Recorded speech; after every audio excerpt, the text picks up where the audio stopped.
Welcome, ladies and gentlemen, to Truth on the Tracks, August 8th, 2016. As promised, we are going to talk about some domestic issues tonight. We're going to talk about some solutions. We're also going to talk about some natural health issues. Talk about a lot of different things. We need to touch on the Zika virus, since that is becoming something that is, concerning to many people if you're watching the mainstream media. Then we'll address that tonight. I want to draw your attention to the fact that I have done one interview.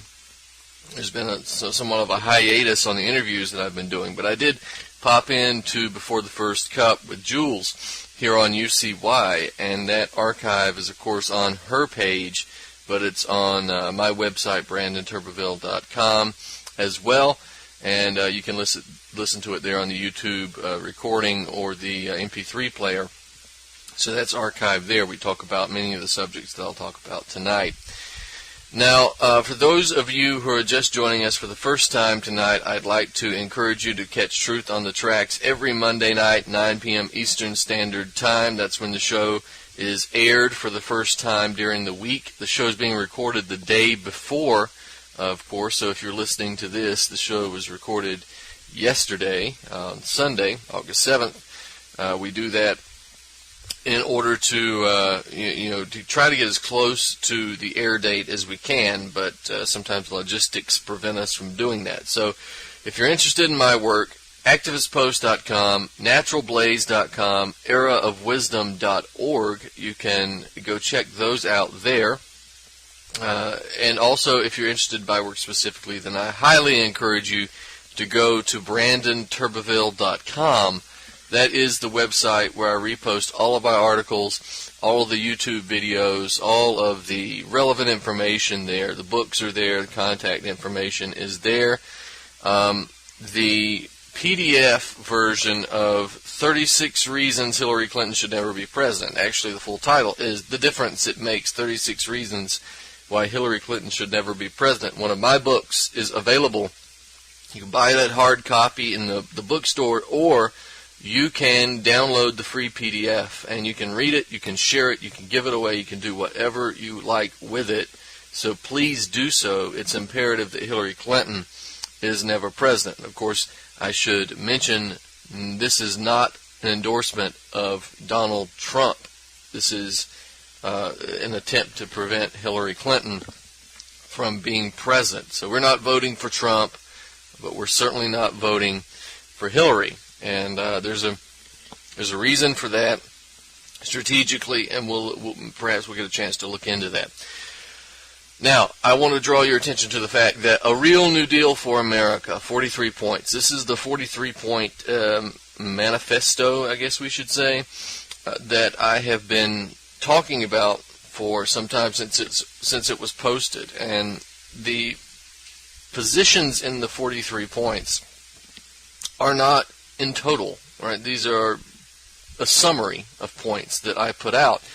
The reason it is now posted permanently on the website, over on the right-hand side of the website in a window, is because of the rather large reception we got to it. And I didn't want it to be something that kind of disappears. You have to do a Google search for it, disappears into the site. I wanted to keep it up there because we've had such a good response to these 43 points, and we're going to continue to hammer these 43 points home as we move forward. So maybe we'll get a chance to discuss them more tonight. They're essentially marching orders. Now, I do want to start with the Syrian crisis and move back over to Western Europe and then back further to the United States. And I think one of the things I want to point out here is the Aleppo situation in Syria. The city has been effectively encircled by the Syrian military, and the encirclement is the result of years of heavy fighting between the Syrian military and the Western-backed terrorists who managed to control a portion of the city and hold it for the majority of the crisis. The Syrian military, of course, has fought long and hard to retake the city. There's been a number of failed attempts Even recently, in the recent months, there's been a few failed attempts to really retake the city, or at least encircle the city. And they've clinched several important strategic sites now that would allow them to surround the city over the course of the war. So over the last week, the Syrian military finally clinched the encirclement of Aleppo. We expected this, and it did happen, that the terrorists launched a massive counterattack, but they were repelled after suffering heavy losses. Some of our sources put the number of dead terrorists at around 800 from this operation alone. So subsequently, the counterattack was abandoned, and the terrorist forces located inside the city are now essentially cut off from supply lines and support of their terrorist brethren. So as long as any further attempts to break the siege of Aleppo will fail, then it's clear that the terrorist days are numbered, at least the ones that are in Aleppo. If there's another counterattack, and we do assume that there will be, then the Syrian military has to hold the line long enough until the counterattack is repelled before they move to retake Aleppo. They need to reinforce those lines to make sure that the siege cannot be broken. Now, unfortunately, terrorists have a massive presence in the area surrounding Aleppo, and the possibility of a major counterattack to break the encirclement is very real. The Russians have been dropping an immense amount of bombs and missiles in the area. They've had airstrikes taking place almost by the minute in order to prevent a successful counterattack. Al-Masdar has reported that there are nearly 8,000 terrorist fighters ready to launch an assault on Aleppo. We hope there's we hope there's less now after the Russian bombings. And of course, the Russian bombing played a major role in the ability of the Syrian military to encircle Aleppo in the first place. There's again an immense amount of bombs that were dropped during the siege. So even if the siege is broken and the terrorists are able to open up Aleppo, they are going to be welcomed by a rather large contingent of the Syrian military, of Hezbollah, of Palestinian forces, of Iranian forces. So that's what is going to be welcoming them. But we hope that the Syrian military is able to hold these lines. The coming days are going to be the biggest test. In fact, I would say this week has been the biggest test. And as we move on through time, it's going to be less likely that these terrorists are able to break the siege unless they're planning some massive counterattack. So we would imagine that the Syrian military has strategic plans to not only siege Aleppo and retake rebel-held areas of Aleppo, but also to bring out some kind of attack on the areas surrounding the recently captured areas, the areas where these 8,000 terrorists are at. We imagine and hope that the Syrian military has a plan to deactivate these terrorist supply lines, some type of pincer movement to encircle them, perhaps, or the airstrikes maybe continuing until each one of these terrorists are dead, or at least weakened, attenuated to the point that they can't break the Syrian siege. So that is a bit of good news that we have on the Syrian front, is that Aleppo is now encircled. And if things continue apace, then Aleppo will be retaken, and that will be one of the biggest strategic victories of the Syrian military in 2016. Will certainly have an effect in terms of public relations, morale, and it will have an effect in terms of strategy. Aleppo's the biggest city in Syria. It can't have terrorist rats in it, infesting it. So we have some other news, some more good news. Now, of course, we want to preface this by saying war is never good news, but it's often good news when the person who starts it with aggression is dealt with in the same manner. So, as we have the war in Syria raging, and the American elections and terrorist attacks in Europe and panic over the Zika virus, we've got Yemen in a story that's virtually been unreported in the West.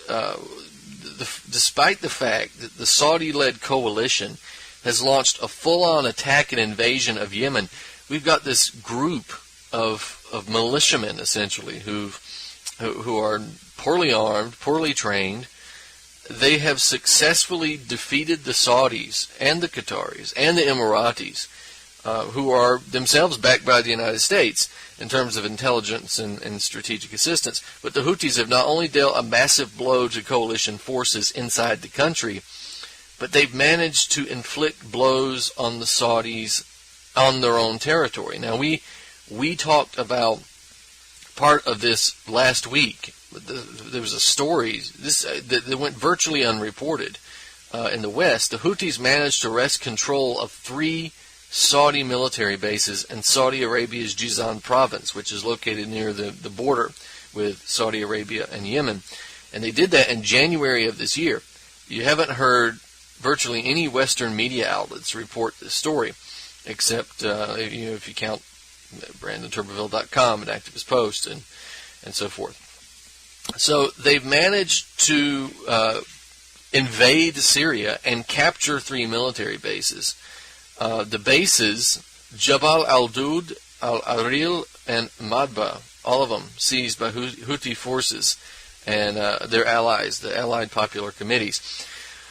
Now, in addition to that, the Houthis, along with Yemeni soldiers who are loyal to Saleh, they launched retaliatory strikes against Saudi Arabia inside Saudi Arabian territory, again, in the Najran region, southern Najran region, at the Al-Makrouk military base. And the Houthis and their allies have been inflicting heavy damage on Saudis and Saudi-led coalition troops and vehicles deployed on the ground inside Yemen. They've occasionally downed some coalition jets. The fighters have also managed to damage Saudi ships located off the coast. But here in July of this year, Houthi forces launched ballistic missiles into into Saudi Arabia. According to reports that are coming from Al-Madar, Houthis launched a Tochka ballistic missile toward the Al-Ahad al-Masariha military camp, which caused a heavy death toll of Saudi soldiers, as well as the destruction of several armored vehicles. I keep wanting to say Syria, I mean Saudi Arabia in this context. Now, we've got new reports that in addition to all of this, the Houthis have penetrated around 10 kilometers into Saudi Arabia. We've got video footage surfacing showing a battle between the Houthi forces, Saudi Arabia. The tanks of Saudi Arabia are obliterated by the Houthi fighters with these missiles. And again, 10 kilometers into Saudi Arabia. That's no joke. That's good news in the sense that the Saudis they have revealed themselves to be exactly what they are, which is a force of paper tigers, right? These guys are not equipped. They are essentially militarily worthless, and the scrappy band of rebels known as the Houthis are showing the world this fact. Now, if we look at the situation in Yemen, and we have to do this, we have to look at this as a positive light. The Saudi Arabians have been nothing but a force of evil and destabilization across the world. Even at home, there is no domestic tranquility. It's oppression. It is destruction. It is beheadings in the square, theocracy, police state, all of that, and low living standards, of course. So, while we express good wishes for the Saudi Arabian people, we also realize that the Saudis have to go, and they have to stop inflicting Wahhabism across the face of the planet. And this is a positive development that the Houthis are now able to mount a counterattack in this realm. And it's not just the counterattack, right? We've also got an announcement by Houthi leadership that a coalition forming a new political council that will govern Yemen and establish a new constitution is now in the works. And the council is supposed to be made up of Houthi fighters as well as individuals who are part of the forces who are loyal to the Yemeni President Ali Abdullah Saleh, a former Yemeni president who was overthrown in the Arab Spring, Western-backed Arab Spring. That's another stated goal of the coalition. Their stated goal is to ensure the unity of Yemen. The Council has called upon all non-terrorist forces in Yemen to join and assist the unification of the country. The Saudis are, of course, outraged at the prospect that the Houthis and allied forces are not only rejecting their attempt to control them, but they're doing so successfully.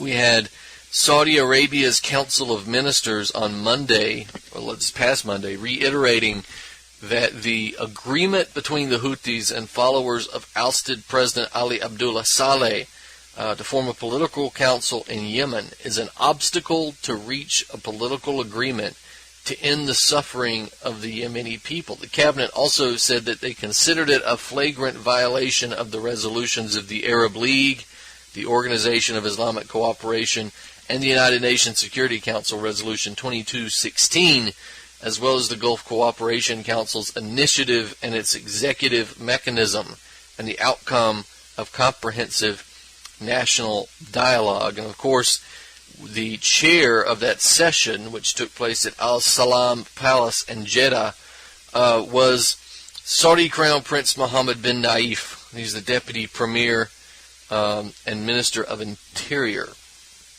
Now, what's laughable about this is that Saudi Arabians are claiming that the council is an obstacle to a political solution in Yemen, but the council is by definition a political solution to the problems. And not only that, but there never would have been a crisis of this magnitude had Saudi Arabia and its coalition of monarchs not invaded the country to begin with.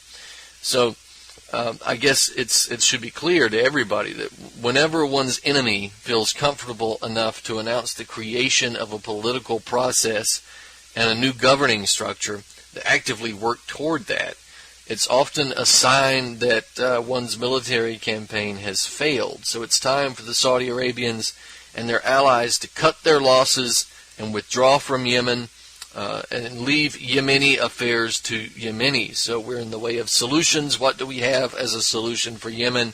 Again, it is for the Saudi Arabians, the Qataris, the Emiratis to leave, to butt out, to get the hell out of Yemen.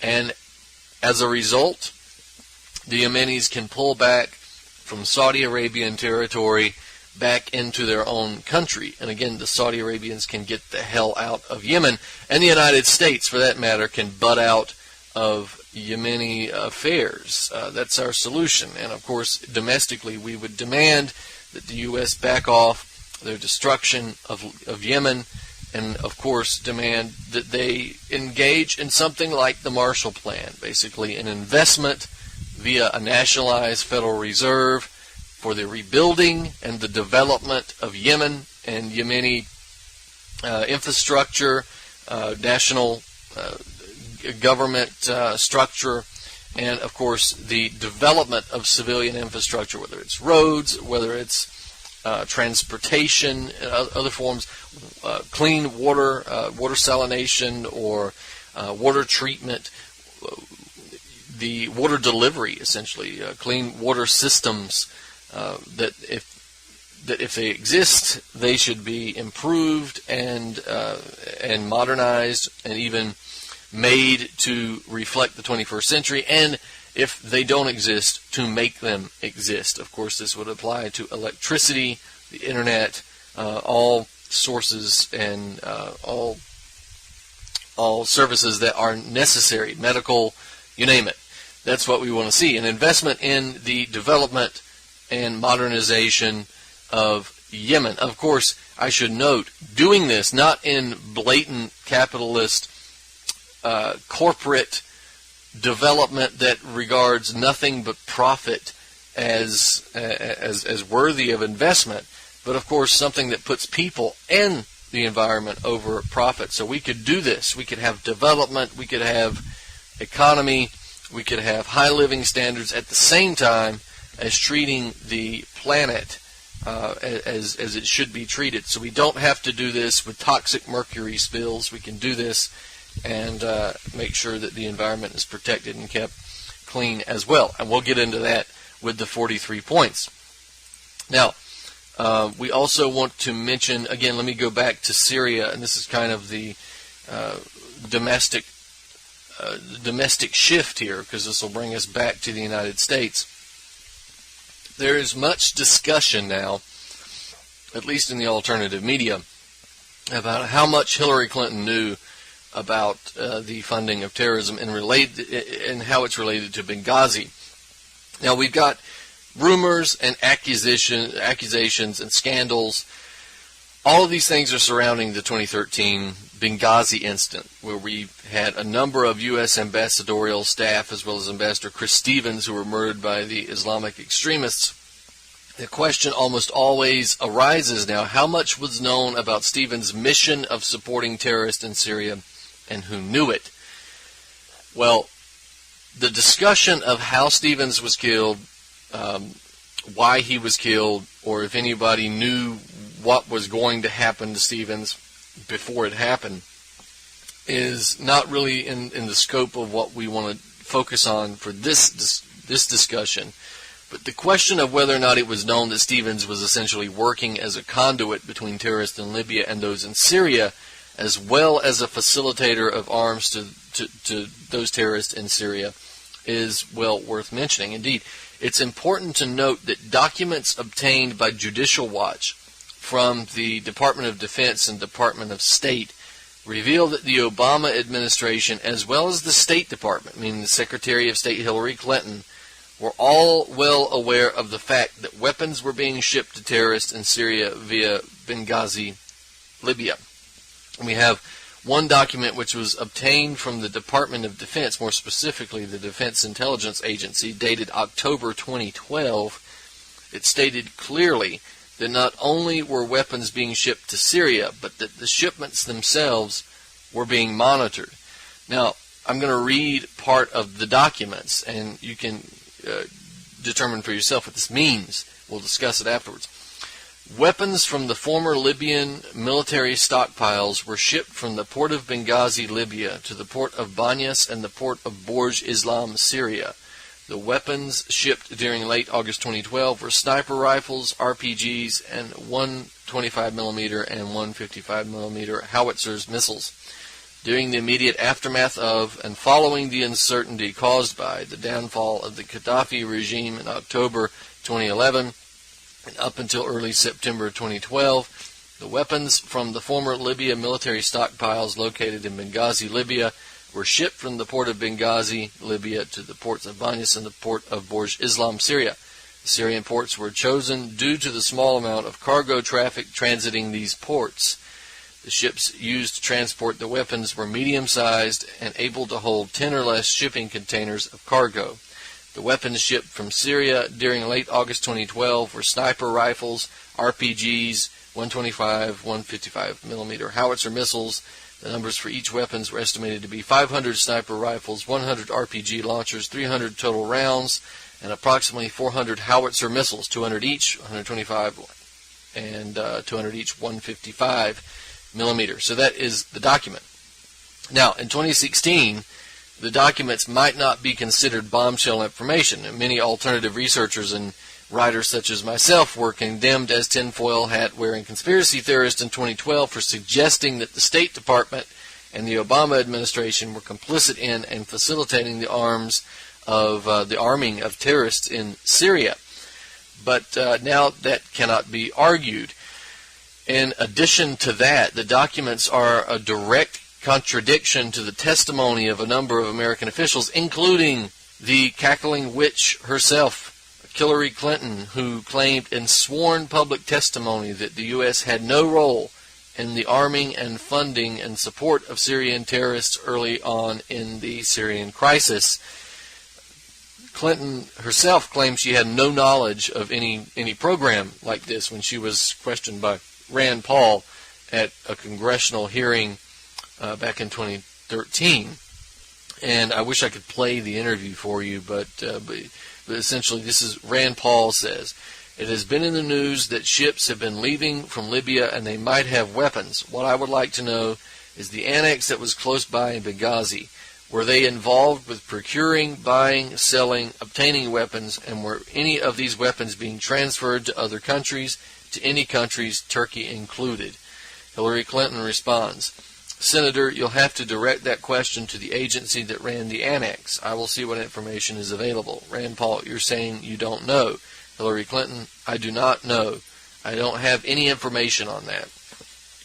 So, the document didn't specify, of course, that the United States was a responsible party regarding the organizing the weapons shipments, or that it had a direct role in facilitating them. The responsible party in those documents is redacted, of course, but it does make clear that the United States was aware of and monitoring these shipments. At the very least, this proves that Hillary's testimony is false, and at worst, it adds to the pile of evidence that the United States was not only a supporter, but the architect of the Syrian crisis from day one. And I think that's very clear that that's exactly what we're seeing here. That this is just going to be added to the pile of evidence. Now, last word about Syria.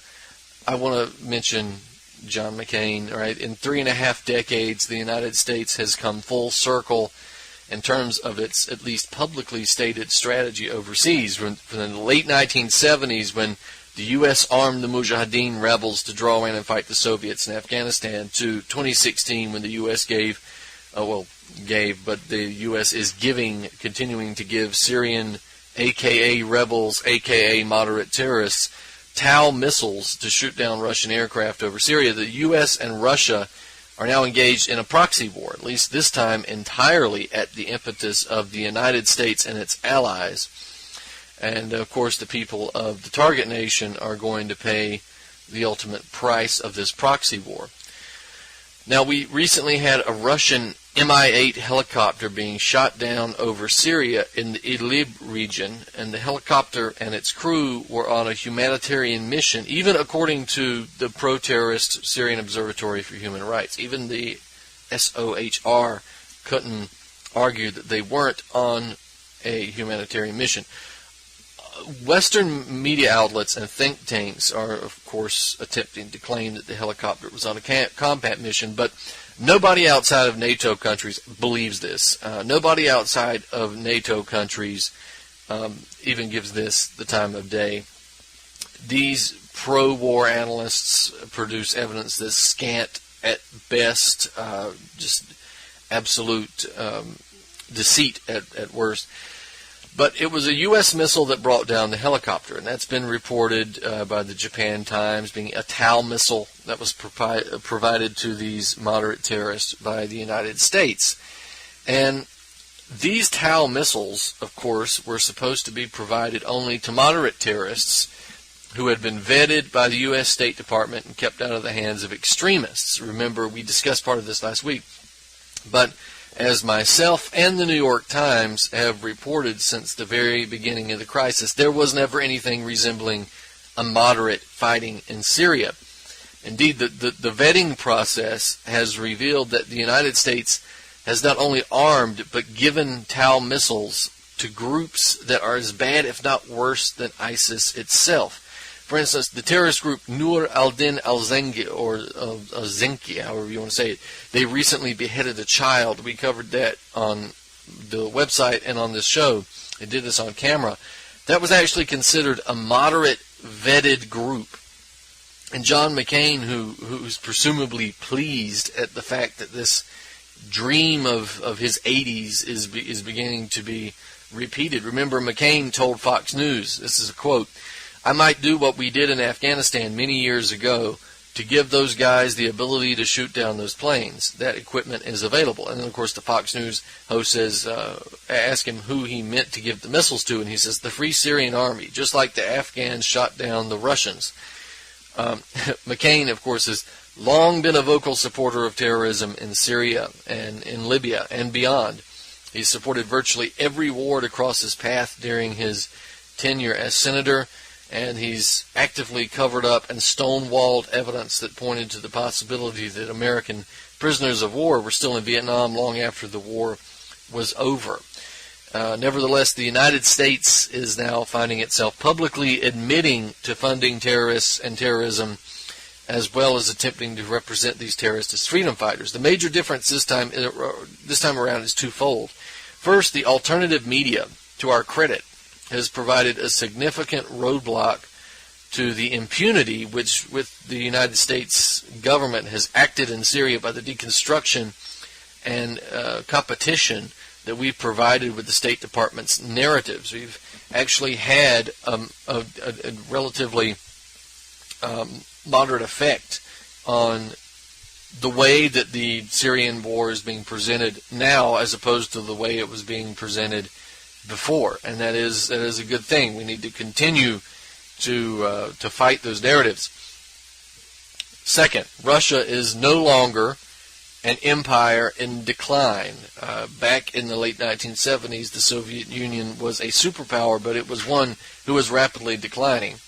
In fact, today, the superpower is rising. Russia is rising, and it's the United States that's in decline. So for these reasons, the moral reasons, the strategic reasons, the reasons of self-preservation, the United States needs to abandon its foolish policies of empire and also abandon the advice of fools like John McCain. So that would be a vast improvement in U.S. strategy. Now, as I promised, we will move out of the Middle East now, and we will move to Western Europe. There is a new campaign against pet homeopathy in the UK. The mainstream media and the medical establishment in the UK has now discovered this potentially deadly threat to pets and animals in the UK, but that, of course, is not a fast-spreading disease. It's not the destruction of the natural habitat of many animals, the fact that England has cut down so many of their trees. Or is it tainted food? No, of course not. It is pet homeopathy. That's the frightening threat to animals all across the United Kingdom. So we've got reports by the Daily Mail that over 2,500 vets, veterinary nurses, scientists, animal lovers have signed a petition to the Royal College of Veterinary Surgeons demanding that it blacklist homeopathy. Of course, this is the appeal to authority, the vets, veterinary nurses, scientists, animal lovers. Well, Hitler was an animal lover. I guess, would that count? I guess, whatever. The appeal to authority is always false in this sense. But homeopathy, for those of you who don't know, in the UK, it's practiced by around only 50 vets in the UK, but they're fully qualified veterinary surgeons who simply offer the treatments in addition to conventional options. The petition signers warned that homeopathy is dangerous, and they claim to fear for the well-being of pets who are treated with the alternative therapy as opposed to conventional medicine. We've got a vet, Danny Chambers from Devon. He says, quote, "The health of animals is totally in the hands of those charged with their care. It is unethical to inflict ineffective alternatives on creatures that have no choice in the matter," end quote. So that in a nutshell is the argument being made by the people in the UK who are on a crusade to blacklist homeopathy. But there remains an interesting question that needs to be asked to the signatories of this petition. And this applies over here to the U.S. too, is if homeopathic remedies are ineffective, and they're basically just a placebo, why are they so dangerous? It's certainly true that treatments can be both ineffective and unsafe. We can look at vaccines to stand as a prime example of that. But the anti-homeos seem to be arguing that something they consider to be the equivalent of a sugar pill is also somehow dangerous. Other ones are arguing that homeopathy might not be dangerous in and of itself. It's dangerous when used in place of conventional treatments. Of course, Mr. Danny Chambers would never argue that the litany of drugs that are given to animals should be blacklisted because of their side effects, only when there is a perceived albeit admittedly indirect danger presented by natural remedies, does Chambers argue for any kind of ban. So that's very interesting. Chambers may not necessarily agree with homeopathy or acknowledge that it has positive results, but he's still engaging in a jihad against the rights of pet owners who might seek a treatment that doesn't involve the possibility of liver failure or seizure or death. In other words, if Chambers doesn't approve of a treatment, it should be banned, plain and simple. And that is the fundamentalist, radical, fanatical nature of these people. If Danny Chambers believes that people are too stupid to make the right decision, all other options should be eliminated. Now, I have to say Theresa May might not be the greatest choice for Prime Minister, but woe unto the people of England if Danny Chambers is ever placed into that position. One thing's for sure, the English dinner menu would be a lot shorter because it would only contain a list of the foods that Danny Chambers likes and approves of. Opposition parties obviously would be eliminated. Votes would only be cast if they were for Danny Chambers. Danny Chambers would win the election 100%. This is the kind of the logical direction in which his claims and his demands are leading you, right? So thankfully, at least right now, Chambers is relegated to obscurity. He's got to deal with the daily grind and sign pre-written letters to veterinary organizations, and that's about all that his life is ever going to accomplish.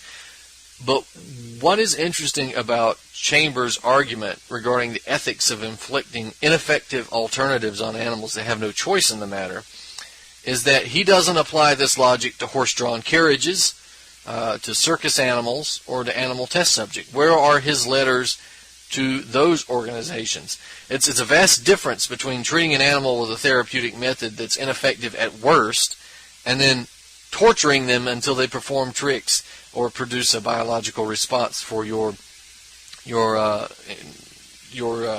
curiosity.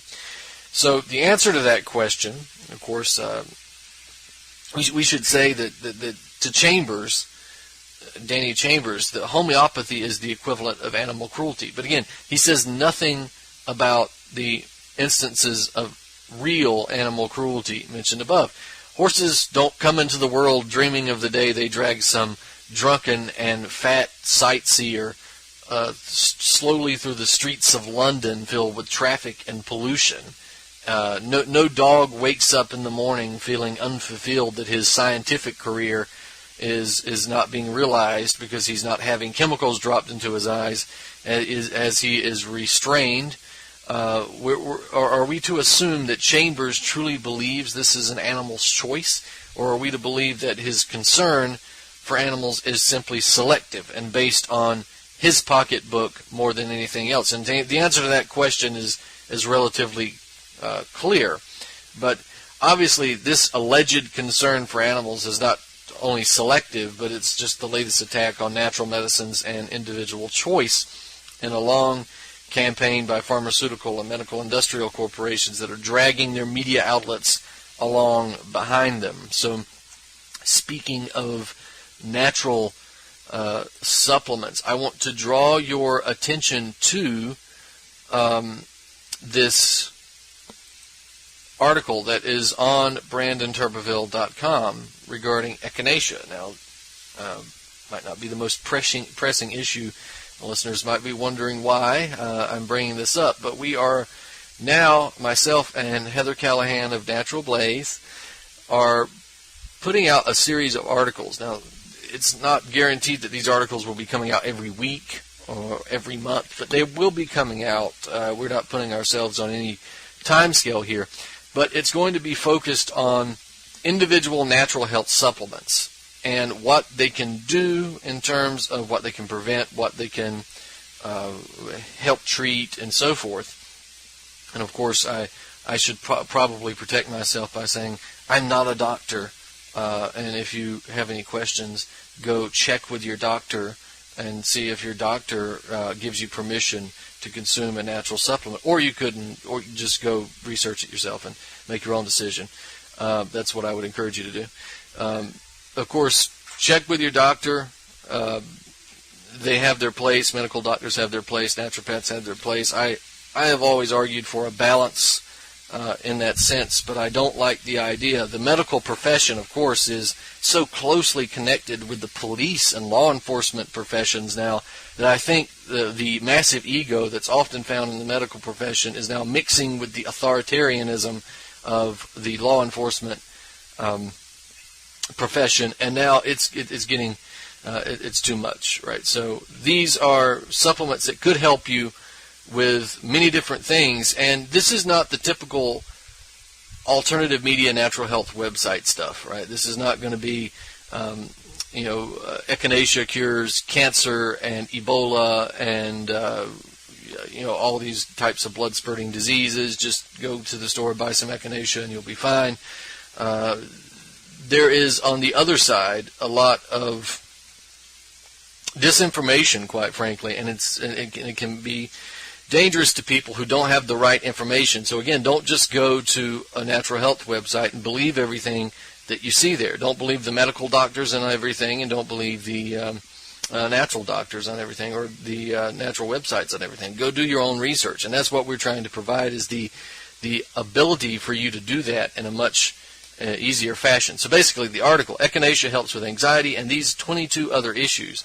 If you go look at the article, you've got each one of those issues listed, and we have links to scientific studies. Now, that is not all of the scientific studies that have been conducted regarding the supplement and the issue that they are connected to and that they improve, but they are a study, at least one study, that shows that they do have some significant effects on those illnesses. For instance, echinacea, there is a study. It's being recognized in the health magazines for its effects on anxiety. We've had more research coming out that has revealed that echinacea does contain anti-anxiety properties. And all you have to do is click on the link, and that'll take you to the scientific study and tell you about those products. So all of that there is available in one article, and it's a good starting off point.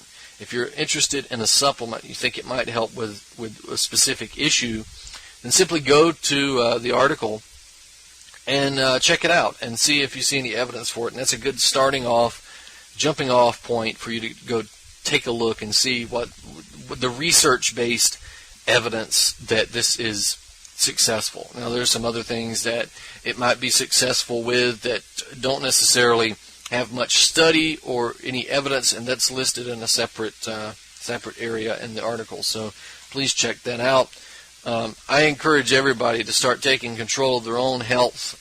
Again, you can't trust the medical doctors on everything, but they do have their place. You can't trust the natural health community on everything, but it certainly has its place as well. And we have to approach this with a balance and an open but certainly critical mind if you want to get somewhere with this. Now, back to the United States. I guess we should talk about the Zika panic.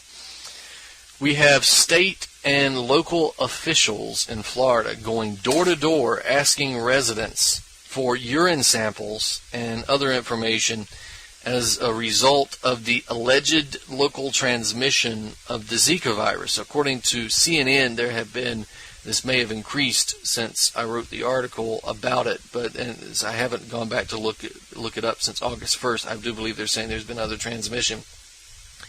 But according to CNN on August 1st, 4 individuals located in Miami-Dade and Broward counties have been infected with the Zika virus as a result of local mosquitoes.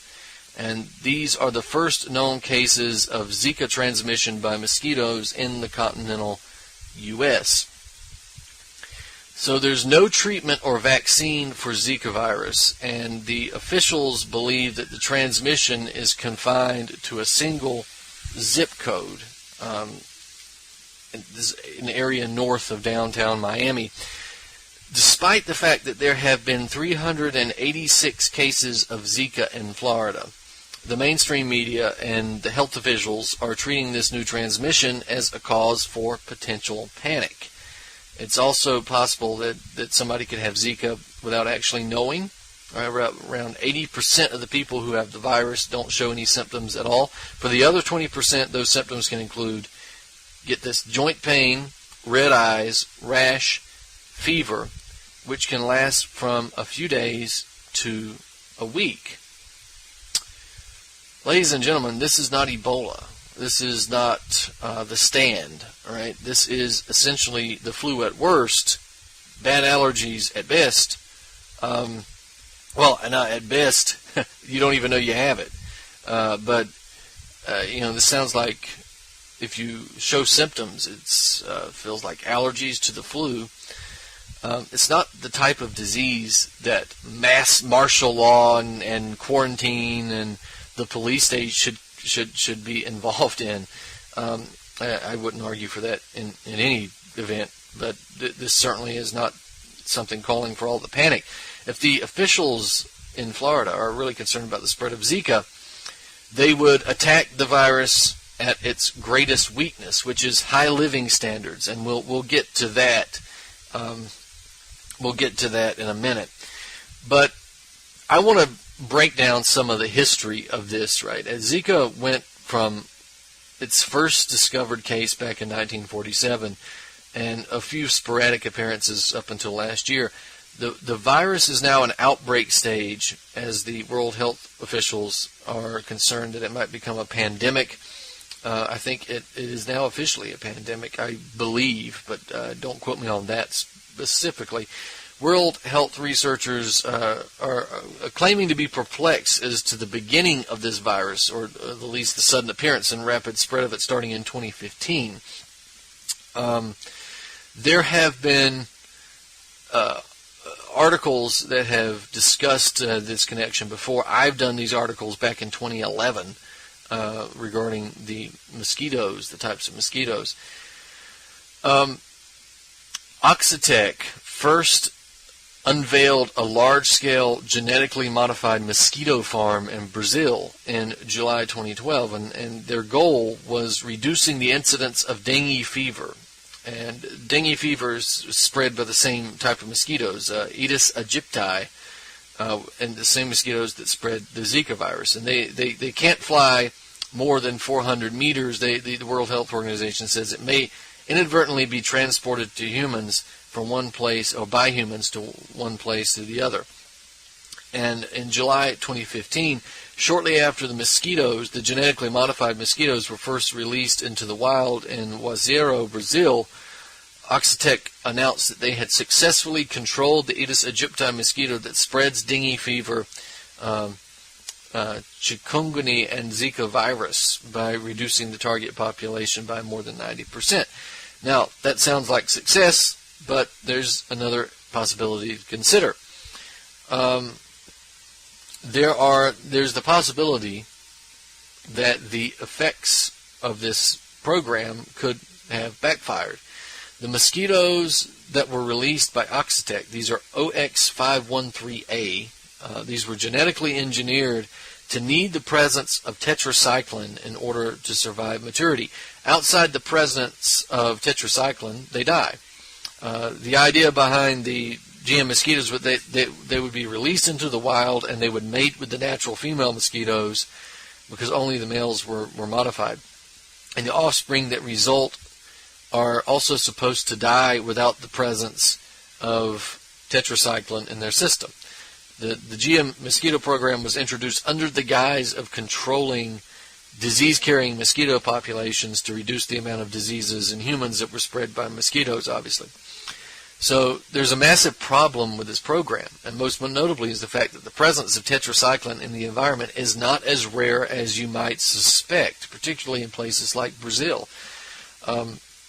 We have an unclassified document from the Trade and Agricultural Directorate Committee for Agriculture, dated February 2015.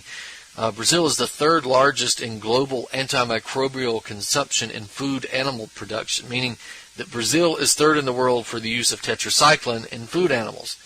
And as a study by the American Society of Agronomy explained, quote, it is estimated that approximately 75% of antibiotics are not absorbed by animals and are excreted in waste. One of the antibiotics or antimicrobials that is specifically named in that report for its environmental persistence as tetracycline. Back in September 2010, Dr. Ricarda A. Steinbrecher wrote a report in which he stated that there is a known survival rate of 3 to 4% of the GM mosquitoes. He suggested that further studies should be conducted before they were released in the environment. In fact, a confidential internal Oxitec document that was revealed in 2012 revealed that the survival rate could be as high as 15%, even with very low levels of tetracycline present.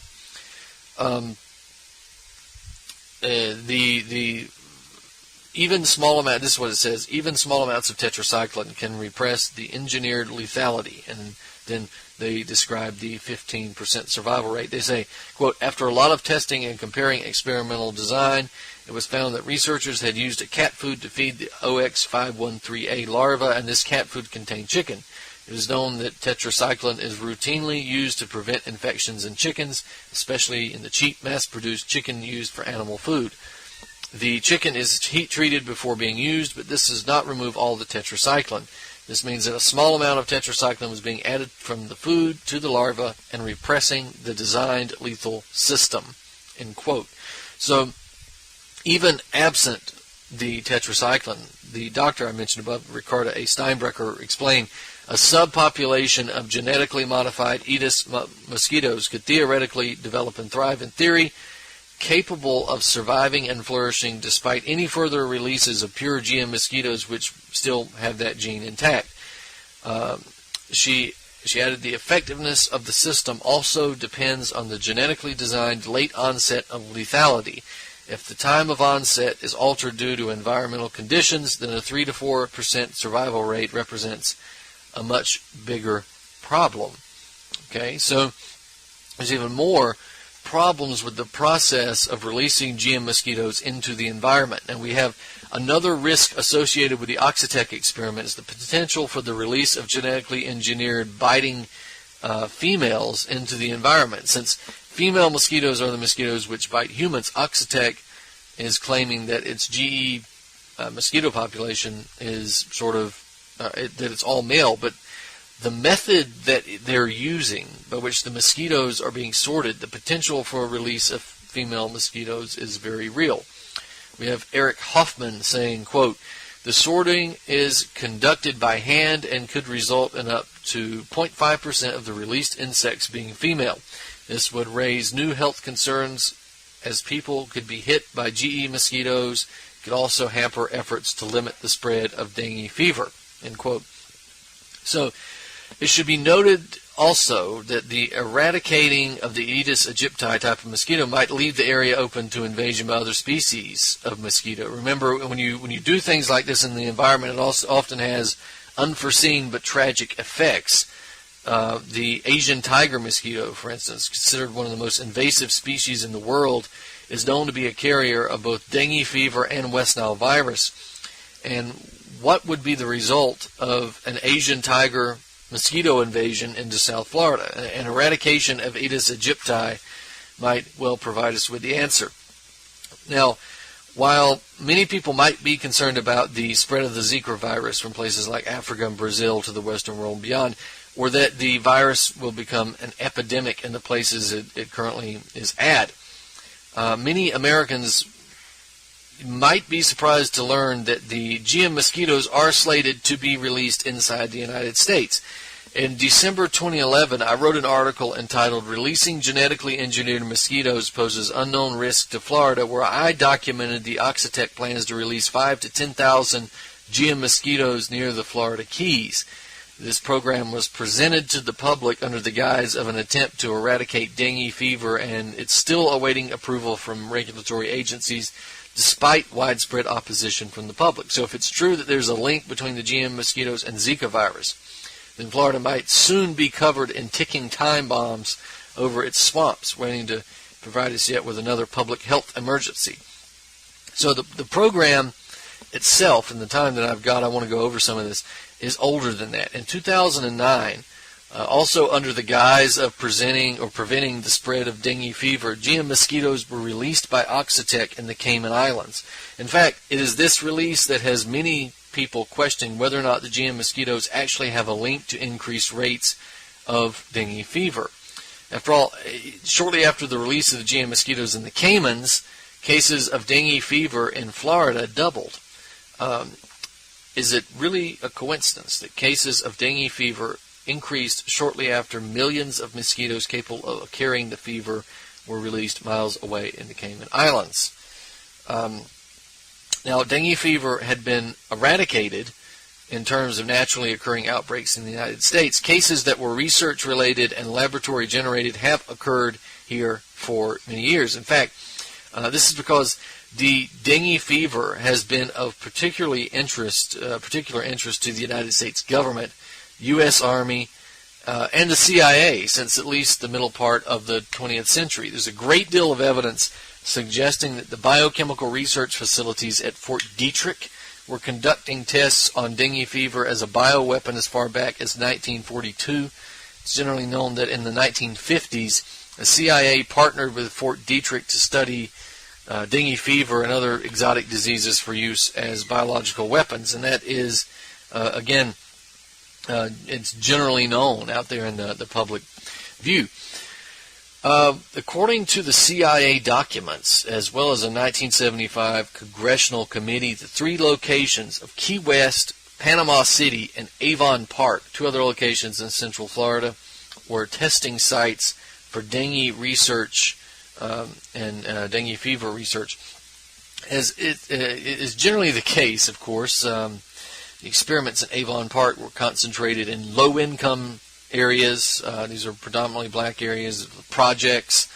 And according to H.P. Albarelli Jr. and Joe Martell of Truthout, it's a credible news source, we have CIA documents related to the MK Ultra, MK Naomi program, revealing that the agency was using the Aedes aegypti type of mosquito in these experiments also. In fact, in one of these experiments, 600,000 mosquitoes were released over Avon Park, and in another one, there was 150,000 mosquitoes released in specifically designed paper bags that were designed to open up when they hit the ground. Now, the Truthout magazine interviewed residents or test subjects of Avon Park who were still living in the area who related that there were at least 6 or 7 deaths resulting from the experiments. One resident said, quote, "Nobody knew what had gone on here for years, maybe over 20 years, but in looking back, it explained why a bunch of healthy people got sick quick and died at the time of those experiments," end quote. So around the same time of the Avon Park experiments, there were at least 2 cases of dengue fever reported among civilian researchers at Fort Detrick in Maryland. And I really want to go into this, and as usual, we've run out of time that we can't go into it fully. Next week, I want to stick with some domestic issues. Maybe next week we'll focus on the domestic issue, because I think we need to really get into the election system, the election that's taking place, talk about some good news that we've had in terms of medical marijuana and marijuana freedom in general, and we need to talk about marching orders. Well, we'll talk a bit about the news, but we're going to talk about our marching orders and what we need to do in order to have an even bigger change, an even bigger effect on the American landscape, and of course the landscape across the world. We have listeners in Europe and Africa and the Middle East and Asia as well. We have listeners all over the world, so we want to encourage you guys to get involved as well. I know some of you are.